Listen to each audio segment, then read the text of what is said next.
শেষ জামানায় কিন্তু মুমিন ব্যক্তিদের মধ্যে অনেক মুমিন ব্যক্তির স্বপ্ন কিন্তু সত্য হবে, এটাও এসেছে। মুমিন ব্যক্তির স্বপ্নও কিন্তু সত্য হবে। কোরআনে এমনও দলিল আছে যে কাফেরের স্বপ্নও সত্যি হয়েছে। কোন সূরায় আছে কে বলতে পারবেন? কাফের ব্যক্তির স্বপ্নও সত্যি হয়েছে এমন দলিল কোরআনের কোথায় আছে? কে বলতে পারবেন?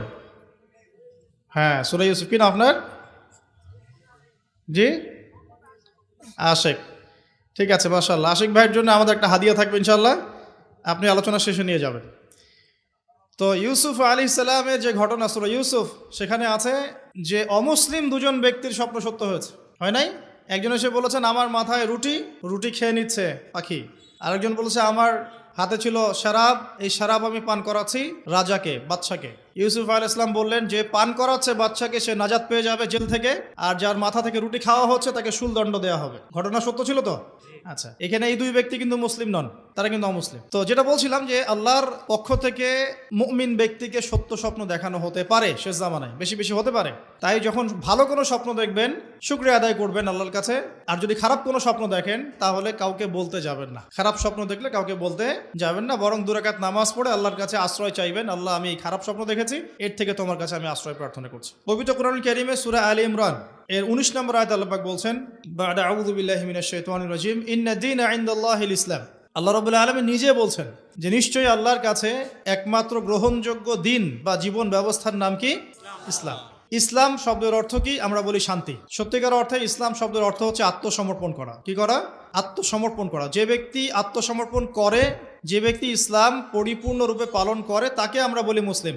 যে ব্যক্তি ইসলাম পরিপূর্ণরূপে পালন করে তাকে আমরা বলি মুসলিম। যেমন এই মুসলিম শব্দের সাথে যে নবীর নাম জড়িত সেটা হলো, তিনি হলেন ইব্রাহিম আলাইহিস সালাম। সূরা হজ পড়ে দেখবেন, হুয়া সাম্মাকুমুল মুসলিমিন, তিনি তো আমাদের নাম দিয়েছেন মুসলিম, এই জাতির নাম দিয়েছেন। তিনি আমাদের জাতির পিতা, মুসলিম জাতির পিতা। তো ইব্রাহিম আলাইহিস সালামের ব্যাপারে আল্লাহ পাক বলছেন, ইয ক্বালা লাহু রাব্বুহু আসলিম ক্বালা আসলামতু লিরাব্বিল আলামিন। যখনই আল্লাহ পাক ইব্রাহিমকে বলতেন আলাইহিস সালাম যে আত্মসমর্পণ করো, ইব্রাহিম আলাইহিস সালাম কোনো বিজ্ঞান যুক্তি দর্শন খুঁজতে যেতেন না। তিনি বলতেন আসলামতু লিরাব্বিল আলামিন, আমি বিশ্বজগতের প্রতিপালকের কাছে আত্মসমর্পণ করলাম।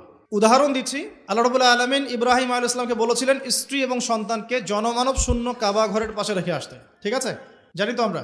ইব্রাহিম আলাইহিস সালাম জানতেন সেখানে কোনো মানুষ নেই, কোনো পানি নেই, কোনো প্রাণীও নেই, না খাবার আছে, না পানি আছে, না কোনো প্রাণী আছে। এরপরেও তিনি স্ত্রী এবং সন্তানকে সেখানে রেখে আসলেন। আল্লাহ পাককে প্রশ্ন করলেন না কেন রেখে আসবো, এর পিছনে কারণ কি, যুক্তি কি, দর্শন কি, জিজ্ঞেস করেছেন?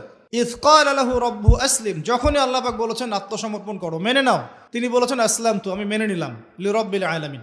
আল্লাহ রাব্বুল আলামিন তাকে বলেছেন যে তোমার সন্তান ছোট, হয়তো বয়স হবে 10, 12 বা 15 বছর। আল্লাহ পাক তাকে বলছেন সন্তানকে জবাই করতে হবে। কি করতে হবে?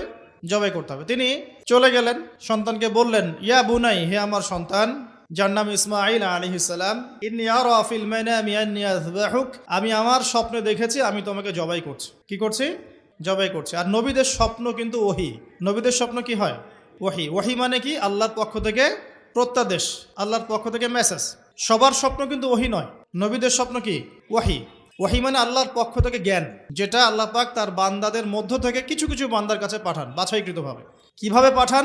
আল্লাহ পাক ফেরেশতার মাধ্যমে পাঠান। নবীদের স্বপ্ন ওহী।